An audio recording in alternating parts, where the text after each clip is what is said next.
So welcome everybody to the Overthrow, powered by Spond once again. And let's be blunt, the actual cricket season, never mind this county championship lark, the actual club cricket season starts tomorrow, Saturday, the 18th of April. And more importantly to us, as everyone who knows us, the Premier League start. We've got about a third of the Premier League starting tomorrow, and then they slowly but surely trip onto the calendar during the next 4 weeks.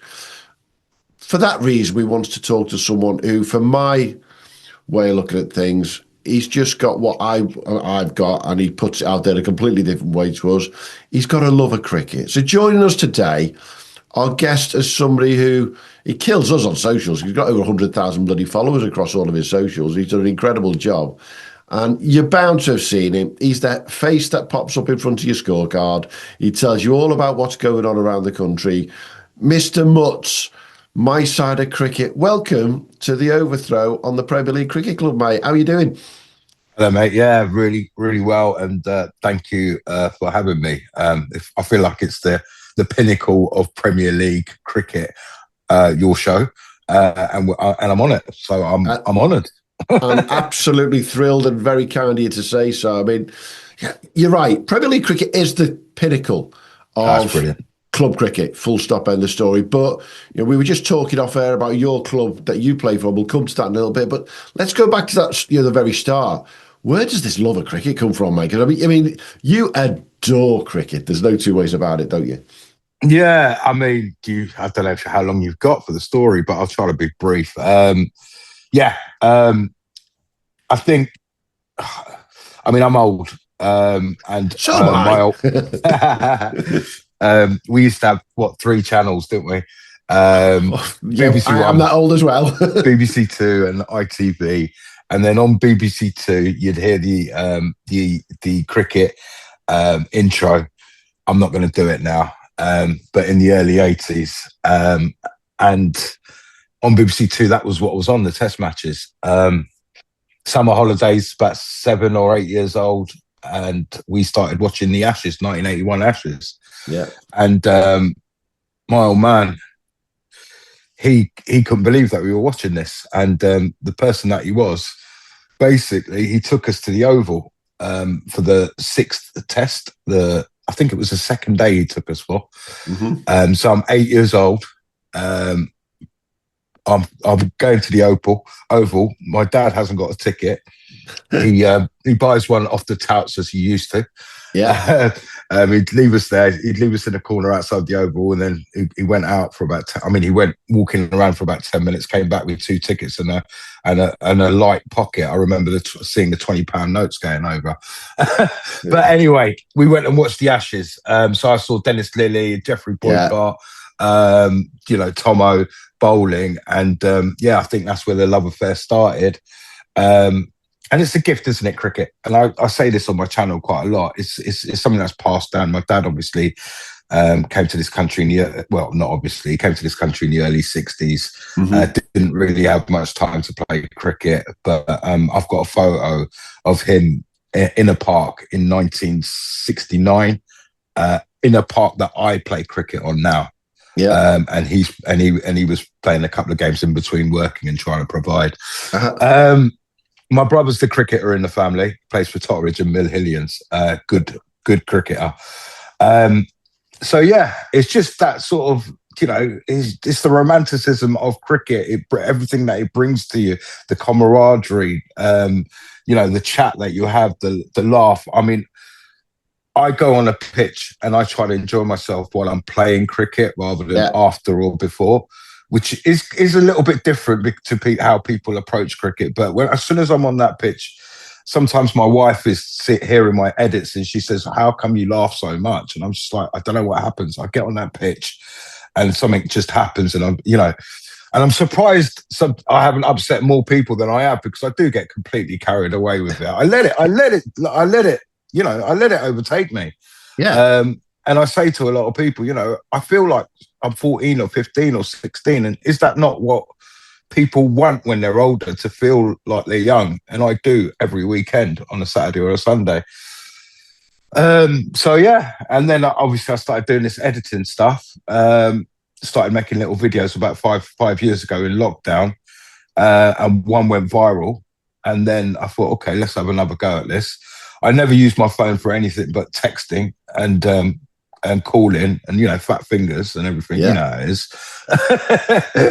And then for some reason, you know, people liked it. And I've got like a niche sort of followers or whatever you want to call them, viewers, I like to call them. So, yeah, and my brother, Riz, has supported me massively. Every time I thought, well, I'm not doing it, and he keeps on pushing me to do it, keep on doing it, you know. Yeah. And then we started doing this Premiership stuff last year. I broke my toe, and I wasn't, you know, I was pretty sad about it because I couldn't play cricket for 4 weeks. So when I hurt myself on a cricket pitch, I'm only sad because I can't play. Absolutely. I mean, I don't care about the pain. And then, some people started DMing me and stuff about a Premiership, and it's a rabbit hole. It's amazing, isn't it? I mean, then like the stories that you get from you know, back in the day, how cricket was. So I lived in Bournemouth for a while, and there's a place called Winton Rec, and it's like an oval, and it's got banking on the sides. And the Dorset people, they used to always tell me, you know, back in the day, you know, 20 years ago or whatever, you'll have 5,000-6,000 people around this on an evening watching cricket. Imagine that, just a normal club level game of cricket, and there's 5,000 or 6,000 people watching it and getting together. Obviously, we've got the internet and whatever, the advents, is different ways of watching it. But that sort of romanticism, and then the Northern Leagues, you know, the Lancashire Leagues or the Yorkshire Premier League or the Bradford Premier League. And then you start reading the stories. Look, my hair's standing up thinking about it. You know, mindful enough. People walking around after the game, you know, getting whatever, a run or whatever. You've Viv Richards playing, and sometimes you get the articles. I don't know if you do the articles, but the articles that come up from the 70s and 80s that used to be on the paper. It's so romantic. It's such history and tradition. And then, you know, it's our turn now, or it's the players' turn to carry this on and continue it. And it's going to change in whatever directions we've got Frogbox, whatever you call it. So perhaps this is the way it's changing, that, you know, people like you and I will commentate on it and, you know, bring it a bit more to life. But at the end of the day, it's the lads that do the graft on the pitch. I mean, that Lord's final, oh, God, man, I know I was on holiday, but I mean, you know, Penzance Penzance versus Ormskirk. I was in Spain, unfortunately. But wow. I mean, just wow. You know, imagine just being able to walk around Lords and, you know, enjoy that, and the ECB letting that happen. Again, it's just adding to this little, you know, subsection of society we call cricket that we all play and we all belong to. And that sense of belonging as a cricketer, again, adds to why I do it. Yeah, you've literally made my hair stand on the back of my neck as well. And that love, we've not spoken about this ever before, me and you, when we've been at the creators stuff or anything. You're not going to believe this. My first ever Test match was the Oval, 1981, and I was living in Liverpool. Oh, brilliant! And my school, typical school thing, we had one day a year where every single child in that school, where it was boys' school, we all went on a day trip somewhere around the country, and we went all over the bloody place. And I chose in 1981 to go to the Oval, which was a train from Liverpool very early on, and I don't know what day we went to, can't remember, but it was a train all the way from Liverpool down to London, getting across London. You can imagine like 30 boys, Scousers going down to London for the first time. It's my first time in London. And we went to the Oval and we saw a day of that Test match. No idea what day, doesn't really matter. I was already playing cricket and I was already involved in cricket. But once you've done that, different ball game altogether. And then I think you're right. We romanticize it. But actually, you call it a subsection, subsector of the population cricket. It is, because we have our own language without really realising it. And it doesn't matter whether it's Mutz down in London or whether it's Adam up in Burnley. We're talking that language of cricket, and that passion that comes across is always the same. I think you've nailed it in what you've just done your own bloody YouTube intro there, mate, and it's been brilliant. would you? I'm going to think it very hard how I put this. How would you just continue to churn this stuff out, which is not just churn, but bloody good quality as well? I think the GoPro when you're playing is gold. And I can hear that you enjoy playing so much. And it sounds like it's a bit of like, it's your outlet, that, isn't it? You walk past that white line and Mutz goes into, this is me just going to relax. And you remind me of one of my favourite people in this world now, mate. Vinny Sandu, Mr. Maximo from European cricket. Okay. He's the same. When he goes on a pitch to play, relax. That's it. What is it about that? I reckon there's loads of people like me that just have that, the switch goes on as soon as you go on the pitch because we love cricket so much. And it doesn't have to be ultra competitive, does it? No. I mean, I was awful. When I started playing cricket. I mean, I still am not great. I mean, I played as a kid and then didn't play till I was 30. So there was a good 15, 16 years gap.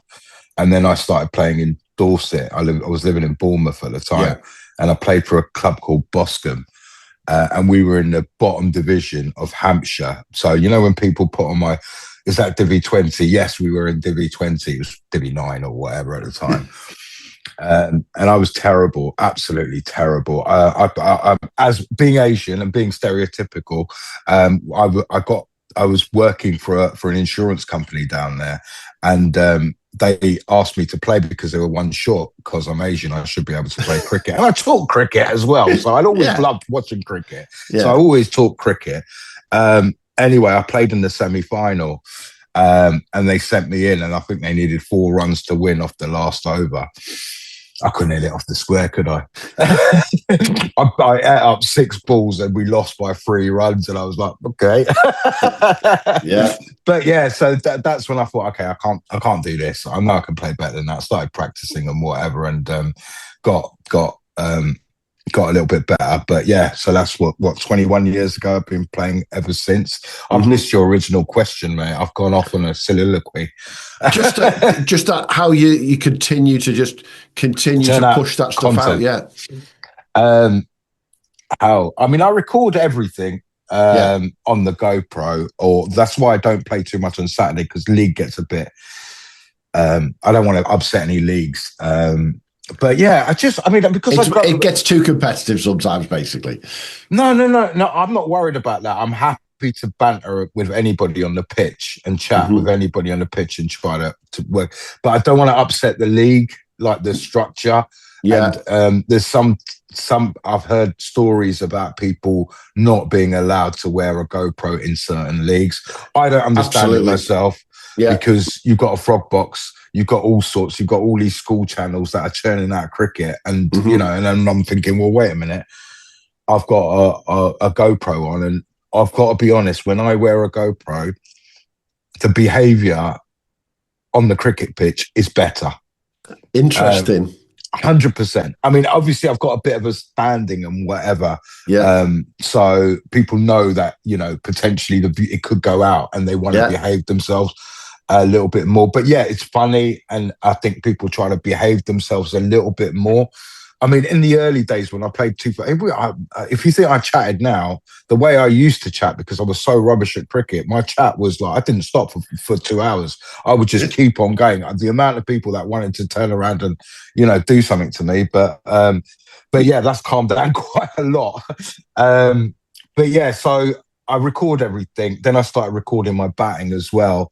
And I guess because of the way I play it, it's easy for content, because something always happens, and the level 100%. That we play at as well, and the people that I play with, we might have 1 or 2 half decent players, but we're always carrying something, whether it's a few extra pounds, whether it's a knee injury, whether it's the eyesight's going, or whether they're just not good, but they compete. All of that together brings content. And the love for cricket as well, and having a laugh and enjoying it, and then having like-minded teams that you can play against that enjoy that as well, because that's really important as well. Absolutely. So nowadays we get some really nice clubs that invite us over. Like we're playing at Hoddesdon on their Prem pitch in 2 weeks. Winchmore Hill we're playing on their normally we play on their Prem pitch. I've played some, Derbyshire County, when you saw us there, amazing, isn't it? The opportunities that come along. So I've got 5 years now of hard drives of cricket matches. That's a lot of data. I'm sure I could keep it going for another 5 years without recording another match.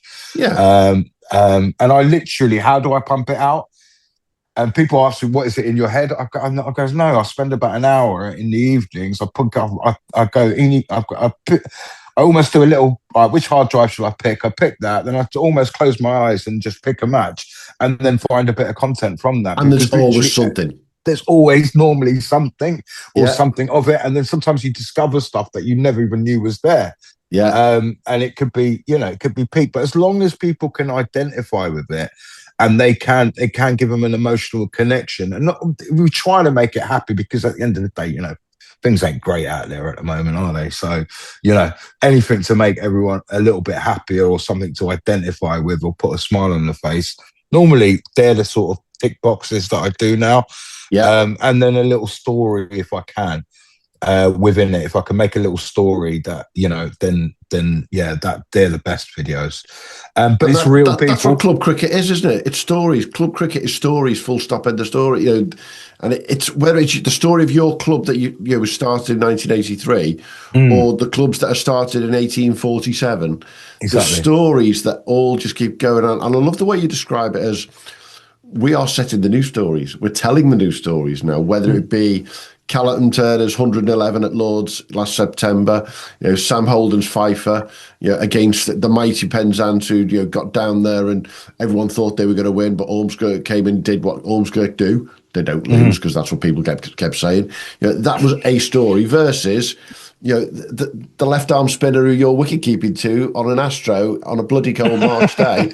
It's still a cricketing story that we love to hear, and I think the fact that it's relatable then is magic, because I think one of the key things I find from your content, and I'm glad you said it, because I think we're very similar in this. The story is always about the person, not just about the cricket. And I put a reel out yesterday where Hash, the captain of Duffield, took a brilliant catch, and I just happened to get it on video. We all know you're not going to get them all, but I got that one, and they got beat, Duffield. Unlucky, but you know what? That catch is out there forever now. That catch is out there now on video forever for Hash. And telling that story and being able to do that, I feel it, and I'm sure you do. It's almost a privilege, isn't it, to be in that position? Yeah, absolutely. I mean, people, they do ask us to put stuff on, but a lot of the stuff we catch is that incidental thing. Yeah, and that's when it works. It really does work when you just. You got your camera out and something happens on the pitch. I saw the catch. It was a great catch, diving forward to the left, both hands round it, decent. And the way he walked away nonchalantly, as you do. Very nonchalant. Yeah. And that's what it's about, isn't it? Cool. Yeah. We're not playing football here. We're cool, aren't we? Absolutely.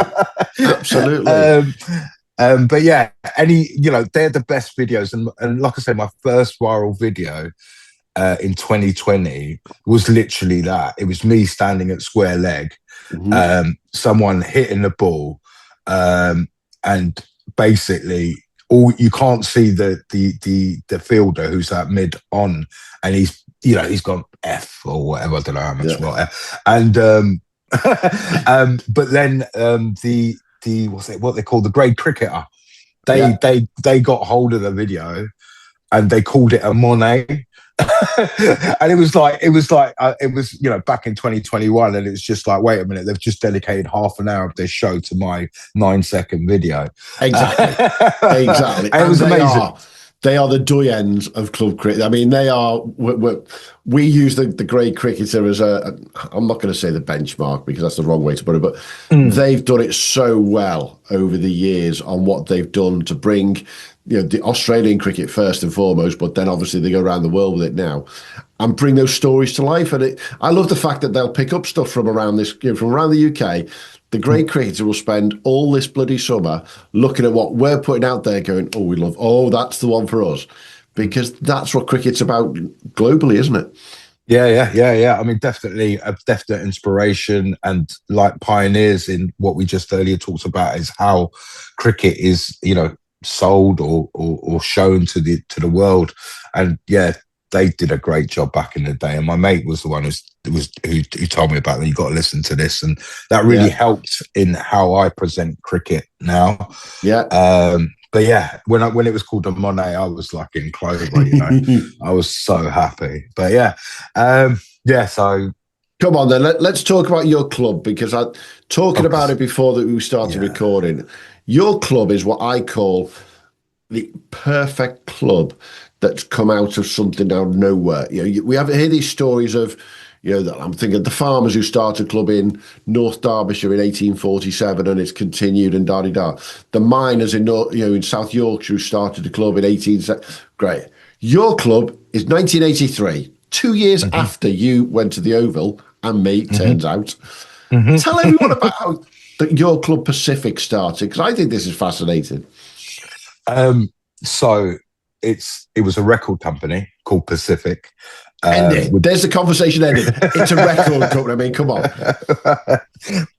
Amazing, isn't it? 1983, group of people that worked for Pacific. There was an evening league that started, and Peter Holman was working at Pacific. I don't know if he owned it or he was working there. His son plays for Middlesex now, Luke. He started it with 4 or 5 people, and the USP about the club was we play throughout British summertime. So as soon as the clocks change, till the clocks go back, every weekend we try to get a game, which is a good 7 months, or good 6 to 7 months. We play on Astro, we play anywhere. We've got no real home, except we are out of Islington. In Islington, it's an interesting borough. So there's only 2 pitches in Islington. And the second pitch, let's talk about chalk and cheese, is I think they call it the Royal Artillery pitch, which is you're not talking chalk and cheese, you're talking hello. Yeah, exactly. They're the 2 pitches that are in Islington. It just covers Islington. It does. One's like 12 grand to hire, and the other one's 92 quid. I wonder which one you play on. We chose the 92 quid one. But yeah, so there's no. I think they used to play in Tufnell Park or whatever, and they got rid of those cricket pitches. But yeah, Pete does all the organising. He does all our pictures. He's got a great connection of it. Still does it. Watches his son, goes and watches every Middlesex game. But, in the background, he does junior league cricket fixtures. He does our fixtures. He does loads of background work for cricket. So we've got that passion from him. And then us as a nomadic team, we are completely nomadic. I think we've got on our roster about 100 odd people. Wow. And a lot of us are people that have come to London to work. They've played in their village cricket, or they've played in their, up north or wherever, south, whatever. We've got people from everywhere, and different countries as well. And you come to London, it's you socializing and stuff like that can be difficult in the big city, and playing cricket and becoming a member of a cricket club is a really quick way of people getting together, and it creates a lovely little vibe, which is what cricket is about, isn't it? 100%. So and I think and then sort of every 5 or 10 years with Pacific, it kind of moves on. The next set of people come along and run the club. The next set of people come around. So Pete's in absolute awe. He's just like, I didn't think this club would be going for 45 years or wherever it is. But it seems like every time it sort of starts to go pear-shaped, someone else comes along and takes over and gives it a little drive. So I've been doing it for like 10 years. I moved from Dorset back to Bournemouth. I'm from Bournemouth to London in 2016 again. I moved back and then joined Pacific because my brother was playing for it. So I've been doing a bit of the treasury, bit of this, bit of that. Now do a bit of the social media, but we all get involved in the club. And I mean, it's great that we're going with all these clubs that, people do fold and stuff, but we've got this lovely Hackney Cricket League that we play on public park pitches that you've seen. That bring some of the Premiership players on our public park pitches. The ball's just like Ultimate leveler, the ultimate leveler, isn't it? Yeah. It would be funny, wouldn't it? Though you get really one of our dodgy pitches, and you get a decent bowler and a decent batter on there. It'd be like the ball's moving about everywhere. I think it would make quite entertaining. But yeah, so yeah, it's a great. I mean, like I say, Pacific is got so much USB, so many great players, so many different types of players. A guy from India watched my channel on YouTube, and then he ended up coming over to England. And then I'm playing cricket in Haringey, and there's a guy that's watched the whole game, like 6 hours, hasn't said a word to anybody. And then I've gone over to him, and he goes, "Yeah, I messaged you on YouTube, but you never got back to me." And I said, "Oh, sorry." And then he goes, "I play cricket and I want to play for you." And he's travelled 2 hours on the tube to come and watch this really average game, spend 6 hours with us and play. I had to let him play. The next week, I said, "You've got to play, mate. You've done all this effort. You come from all that." He scored 2 ducks in his first 2 games, and then banged 100 off 60 balls. He's absolutely amazing. But weird. How would I meet this guy? How would these things happen? So yeah. I mean, ever since doing the social media, like playing at Derbyshire. Amazing. Playing at Woodhall Spa, meeting all the guys, that have got this common love for cricket. And then doing the Premiership stuff is next level. It's just like, honestly, next level, just because that was one thing that I wasn't tapping into, because it is village, and then good cricketers will watch it and like almost, whatever to it. Some people really did like it. But then doing the Premiership stuff and being able to highlight it and package it the way I sort of package it and present it. And then people DMing me about stuff and saying, "Do this bit or do," and then, clipping up from YouTube and then doing commentary over it. Yeah, people have done commentary in the way that it's been presented for years, but people don't do it in the way that I present it. And I think, nope. I mean, you and I, without getting too much into it, you and I know cricket's a bit of a class thing. I mean, you're from Liverpool, from North, so you know it better than anybody, in fact. That well-known cricketing city, Liverpool, not.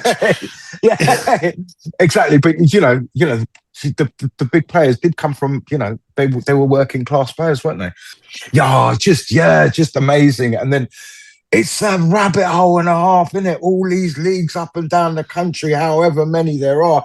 And then when you chat to a few Prem players, that league's not great, that Premiership's not great, this is the best one, and you're like, well, I don't know which one is the best one. You're going to tell me your one's the best one, aren't you? Of course. But then, you're probably the expert on it. But then watching the cup, the Premiership Cup or whatever you call it. The National Club Championship. The National Club Championship, the T20 Championship, the New Farnhams. Then, the close club to me is Wanstead and Snaresbrook. And I guess having Harris in the nets 3 years ago, innocuously just turned up to a net that I was filming someone with. Harris, husband of Wanstead and Snaresbrook. No, Harris Wadja. Harris Wadja, yeah. He was the one who turned up. He was like 14 or 15. I knew his older brother had played for us in the evening league, but I didn't know who this lad was. It's just some little lad in the corner, not saying a word as you do, 8-15 or whatever. And then I see him, and then he starts playing in the nets, and I'm like, wow. Just like 15 years old, just bang, bang. And so I learned a little bit about him, then started watching Wanstead a little bit. And because it's my local side, seeing them do so well. And then people up north in the Bradford Premier League started reaching out to me. Yeah. I was like, come on, are you joking me? The Bradford Premier League are reaching out to me. Yeah. This was, back in the day when I first started watching cricket, the Lancashire leagues or what, the West Indies, Riff Richards used to play for teams like this.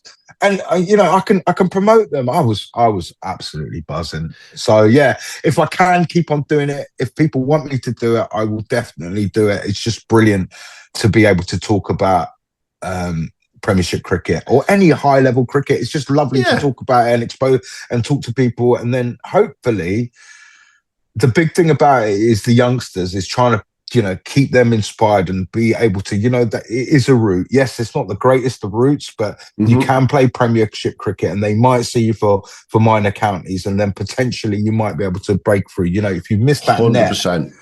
net, which a lot of people that I know will miss that net, where they haven't gone through, to the right schools or the right pathways or whatever. Absolutely. And not made it that way. This potentially is a way. And if I can highlight it, and if someone sees it and says, you know what, our kid's pretty good over there, then potentially, I'm doing something nice for the Prem as well. It's our favourite subject, Hugh and I, when we're talking on our show. We love highlighting youngsters. Yeah, brilliant. Yeah, I mean, the youngster that we go on and on about, which to this day, I still can't believe it. We were the first people to be talking about Thomas Rue 2.5 years ago on our show. And now when anyone puts anything about Thomas Rue on socials, we go, oh, by the way, listen to our episode 2.5 years ago. Thank you very much. Well done, and you see these kids coming through. Somebody had told us about him. We'd followed his numbers and away you go. But we can also give you 10 guys now who are under the age of 18 who we know that just watch where these ones are going. And it's, with the utmost respect to the older players in our Premier Leagues, watching these youngsters come through is phenomenal. I think one of the things you've highlighted there brilliantly is that Premier League cricket now has become a lot younger game as well. So if you go back 15 years ago, it's fair to say minor counties, as it was called and now called national counties cricket, 15 years ago, the average age on there would be 30 plus. And it was ex-pros and it was the guys who hadn't quite made it and da-di-da. Done. You go and watch minor counties NCCA cricket now, and these are absolutely on the edge of professional level. And you've got lots of under 25s. And there's a rule in there. 8 of the players have got to come to a total of 200 years in their age groups at under 25 to force that through. As a consequence, what's happening in Premier League cricket? The same's happening further down then. And I think the more we keep encouraging that, the more it's happening. And Hugh said something to me last week, interestingly. We are now about to hit the all-star generation as well from around the clubs. So my club's been doing all-stars since the very beginning. And all of a sudden, we're getting 15-year-olds playing third 11, second 11 cricket. And now that's going to be happening around the country. And we're going to start seeing kids who 7, 8, 9 years ago were picking up a plastic bat, doing all-stars for the first time, and are starting to come through. Now, we know the numbers of all-stars was huge. But we also know then that the pyramid means that there's going to be players fall off all along the way, isn't there? But just to be able to highlight those guys and then also highlight some of the guys who haven't quite made it but have dropped down. And that's where you look at the Bradford League in particular and the names that pop. And you go, hang on, seen him somewhere, seen him somewhere. And we love watching second 11 cricket because county second 11 cricket is full of Premier League players. There's no two ways about it.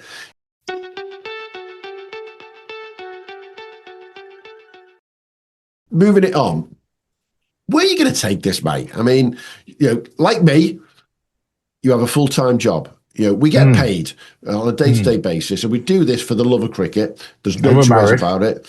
Yeah, if we could turn it into a full-time job, that's a different matter altogether.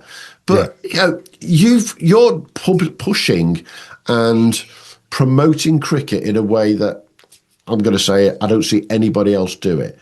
Do you feel as though somewhere down the line you'd love to almost go, let's have 1 day a week, maybe 2 days a week, and just do that? Yeah, I mean, I suppose or do you think then it becomes something that it's a job rather than the love of? It's really difficult. So, yeah. And again, I have to do a bit of Jackalory, a bit of a story.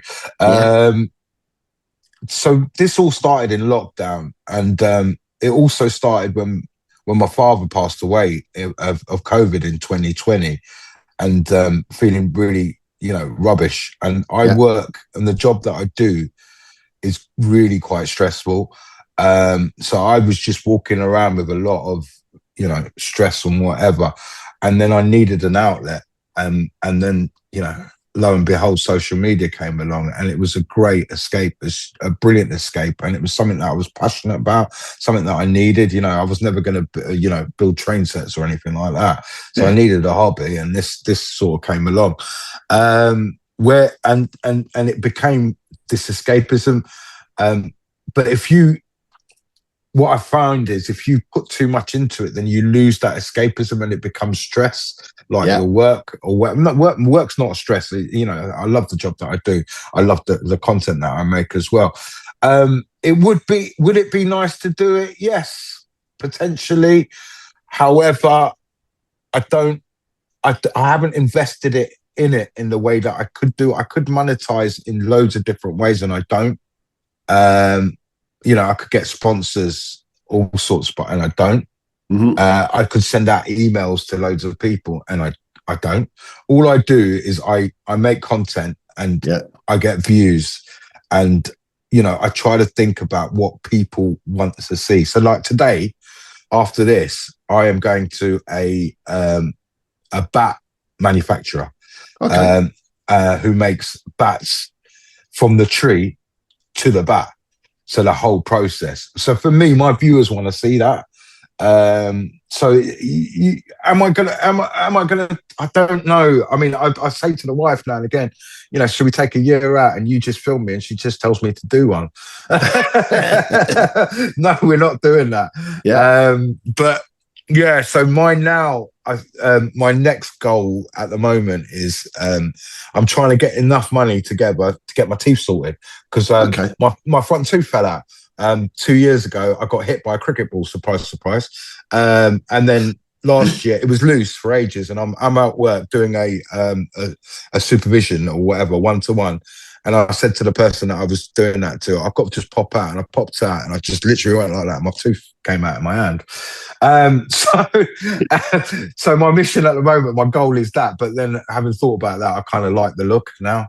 People won't recognise you. Yeah. It's kind of becoming my little thing, isn't it? I don't know anyway. But it is embarrassing. But hey. I don't know where I'm going to go with it, Livo. I really, really don't know where I'm going. I take it year by year, day by day. Absolutely. Like I said, last year in July, I was, you know, didn't know what was coming along. Then all of a sudden, I started doing this play cricket stuff, me chatting about Premiership cricket or anything that people DM me that was interesting, that I knew that people would like, and I would do it and put it out there. But is there a whole? I'm not a hack. I'm not a journo. I don't want to be. I don't want to do. You know, I want to try to be authentic in how I do it, and where it goes, mate. You know, if I can carry on doing this without it being stressful for the next 10 years, that'd be amazing. Do you know what I mean? Especially where I am at life. I love that. Who knew I could be doing this at this time in my life? Like, we're both in our 50s. We're both in our 50s, mate. We'd be described as the non-social media generation because you know, let's be honest, that me and you between us, we're pretty much older than most of the content creators out there in terms of what we do. But actually, we all have the same passion. We all have the same thing we're looking at. And yeah, if we can make a few quid out of it down the line, happy days. But what we don't want, as you say, is that stress of, oh, I must do this, I must do that, I must do this. You have enough of that in your day job. And that, you know, that I think using it as that, you know, that literally that valve that you can just release pressure is what it is. And I think the beauty of what you've done is, let's be brutal about it, it doesn't matter what the story is. It doesn't matter if it's Div 9 in the Dorset League or it's Bradford Premier League, you know, or the Ray Digman Trophy in Liverpool. If there's a story that comes out of it and you go, I like that. And generally, if you like it, your followers are going to like it, isn't it? And there's so much out there, though. Every game has got a story.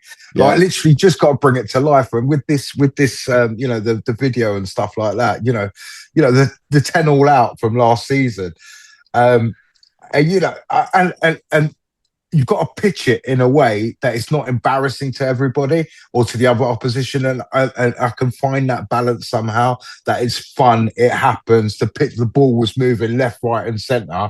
Do you know what I mean? Some days you get it like that. And, you know, it got 200,000 views or 300,000 views. And then I tell you another, I just got to, I forget the guy's name and he's going to, you know, he's not going to be happy about it. But I put a video on recently where a 14-year-old carried his bat. And then last year, he's playing for Radlett in the Prem. And like 3 years ago, he was playing against us on Sunday. I know his dad and whatever Yeah. Sid is. Actually, I can remember his dad's name. I can't. It's not coming to me. His son's name. But then he's playing for Radlett, batting at 5, and he scores his first 100 in the Prem. And I'm like, come on, that's brilliant, isn't it? Or Leo Davis, Totteridge, potentially what a player, and I got to play against him when he was 14 or 15 years old, and now he's 18. Or I've got that lady who plays for Northamptonshire, Kemp, something. Amelia Kemp. Amelia Kemp. I played against her 3 years ago. It's brilliant, isn't it? It's just like, come on, you see the youngsters. I played with them a few years ago, and now they're doing really well. Or someone like, there's a guy called Chris Blake who plays for Burridge in the Southern Premier League, and and they won it last year.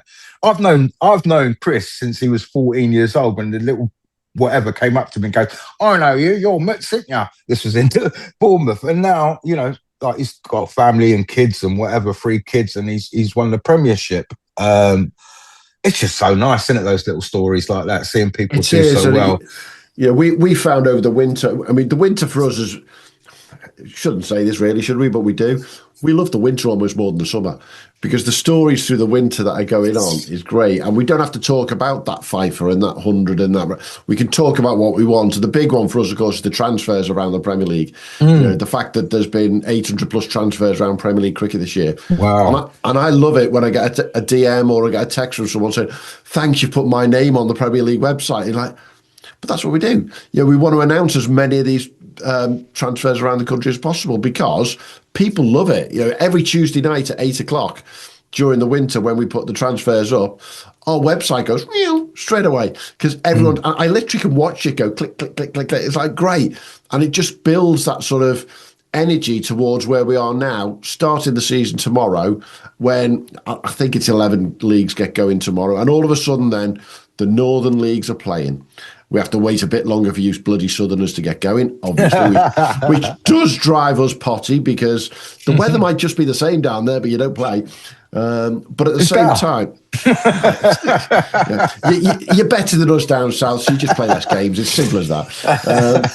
But building that energy and just keeping it going all the way through. And I think what you've done with the Premier League stuff over the last year in particular is just throw those. I mean, I think you did one on Hoyland Swain when they scored that ridiculous score, and Ben Kohler Cadmore went mad for the afternoon and stuff like that. And that for us was great, because we were interviewing Ben 2 days later, and you'll put it out on your socials. It's happy days. And I think there is not going to be a weekend starting tomorrow without a story, and that's the way I look at it. 22 weeks. Hugh and I love it. Every Tuesday, we'll sit down with Taff from CricX and we'll go, right, we don't need a script. It's so easy to do that week in, week out, isn't it?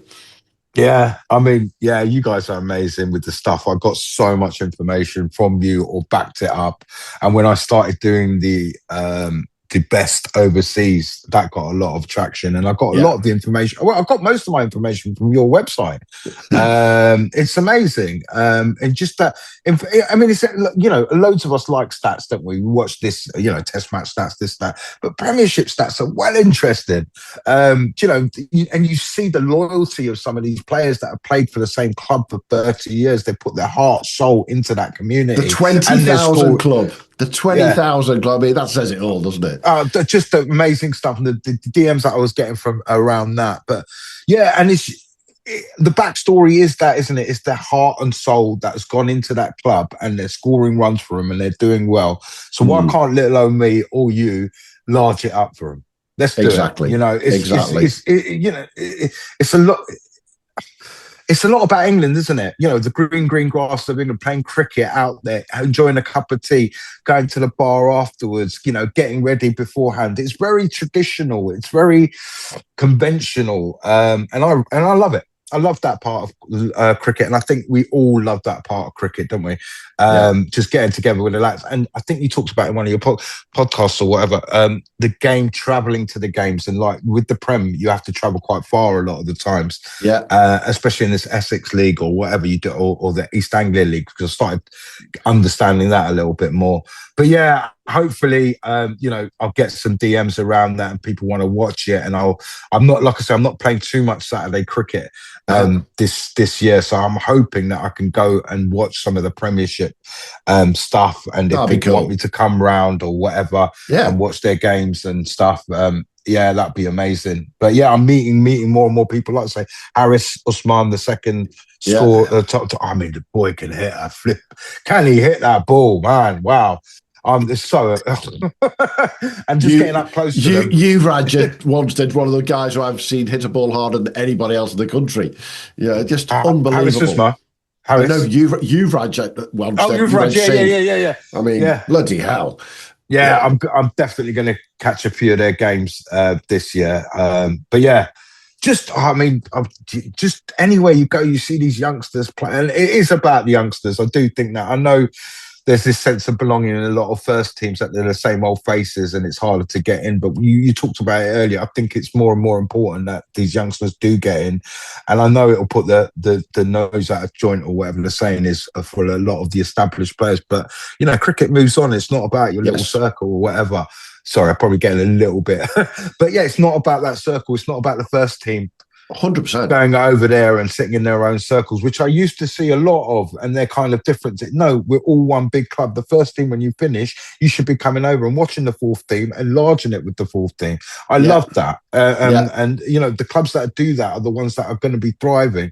The ones that aren't going to do that, you're going to end, it's very difficult 100%. to run cricket clubs. So it's that culture, isn't it, within the club? Have that sense of belonging, have that inclusiveness that come along, and then play good, competitive, fun cricket. Easy in the hot summer, taking fresh air in.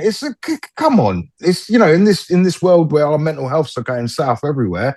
It's a no-brainer, isn't it? Get involved, put your boots back on, and what I don't like is, when these good players, they get to about 35 or whatever, and they say, yeah, I'm not going to play anymore.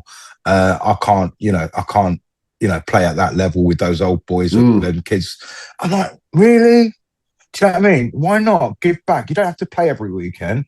Get involved. There's a kid there that saw you at 4 years old playing, and now he's 11 or 12 years old or whatever, and he wants to learn from you. So give it back to them. 100%. Do you know that circle of the gift, or whether it's to watch cricket? Otherwise, the game would have stopped 20, 30, 40, 50 years ago. It's been going on forever, hasn't it, all the time? Yeah. Let's finish off with me on a real positive for you this year. I'm hoping I'm going to ask this question right. How much are you looking forward to playing in the Content Creators Cup at the incredible Arundel Castle? I've got to get picked first. Right, if we say I do get picked, because it's changed, isn't it? I'm really looking forward to it, mate. Even if I don't get picked, Aaron, I'll be really upset. I will throw my toys out of the pram. But yeah, I'm really looking forward to it. Hopefully, it's a lovely day. It's definitely one of those grounds that I would never have envisaged that I'd be able to play at. It's just like, hopefully it'll be amazing. It's in August, so prime time weather wise. Get everybody together, four teams together, have a laugh, see all of us again, and have that banter again, which we've had for the last 2 years. But yeah, the actual location, wow, it's another one. And I mean, take the box. Playing at County Ground, you just like under lights and then winning. Taking a diving catch under lights. Oh yeah. Well, that was in the daytime, wasn't it? And then I deleted all the video from my GoPro because that's the sort of person. That's what I'm like, though. Like, I am terrible. Like, I with organising stuff, I'm not professional in any way. I deleted the best catch I've ever taken off my GoPro because that's the sort of person I am. Because I don't know what's going on. I can barely see without my glasses as well. It's all quite fun. But yeah, Arundel. Thanks to our friends at MV Play. It's there forever. Oh, those guys! I mean, MV Play. Oh, just taking it to the next level. I mean, the work that they do with the content and the videos that they bring out, and and the other guys as well. It's brilliant, isn't it? And just across the world, when you watch even the Australian stuff and whatever, It's well done. Well, MV, especially MV, because they made it accessible and reachable. You know, and the way they've done it is next level. And you know, it feels a bit more than about making money. It's a bit more about bringing cricket to everybody, which is why I love what MV have done. Sorry, I just bigged them up quite a lot. I've got no affiliation. That's all right. They're one of our partners. They're one of our partners, so we have no issue with that whatsoever. That's what cricket's all about, definitely. Hey, absolutely amazing to chat with you, Mutz, about your love of cricket. I mean, if anyone wasn't sure what Mutz was about, listen to this. If anyone wasn't sure why they love cricket, listen to this. And if anyone's maybe falling out of love with cricket, because you know what, one or two people do over the years, listen to this, because this will actually just make your heart and the hairs on the back of your neck stand up again and go, oh, do you know what? Let's get going. Can't wait to see where we go with the Premier League this year, mate. Yeah. But it'd be great to see where we go, mate. Thanks for your time. Cheers. Been a pleasure. Thanks for having me.